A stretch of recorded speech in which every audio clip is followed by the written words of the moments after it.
আজ আমরা বন্ধন রিসোর্ট থেকে বেরিয়ে চলে যাচ্ছি রক্সলের দিকে। এই দিকে রাস্তার তো কোনো তুলনা হবে না, একদম মসৃণ রাস্তা।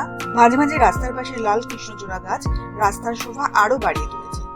মাঝে একটা ট্রি ব্রেক নিয়েছিলাম আর তারপর ব্রেকফাস্ট করে সোজা পৌঁছে যাই রক্সল বর্ডার।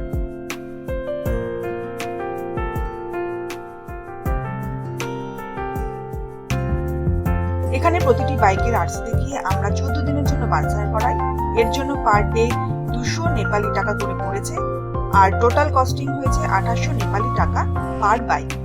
এরপর প্রিন্সের দোকান থেকে মানি এক্সচেঞ্জ করাই 1.6 করে রেট নিয়েছিল। তারপর বাইকের কিছু মেকানিক্যাল কাজ করিয়ে আমরা রওনা দিই চিত্তওয়ানের দিকে। রক্সল থেকে এর দূরত্ব 150 কিলোমিটার। নেপালে ঢুকে এখানে আমরা লাঞ্চ সারি, তারপর মহেন্দ্র রাজমার্গ রোড ধরে আমরা পৌঁছে যাই সৌরাহা চিত্তওয়ান ন্যাশনাল পার্ক। আর রাতে নিজেরা রান্না করি ডিম আলু চোখা সহযোগে ভাত দিয়ে ডিনারের সাথে সাথে আমাদের আজকের দিন শেষ হয়।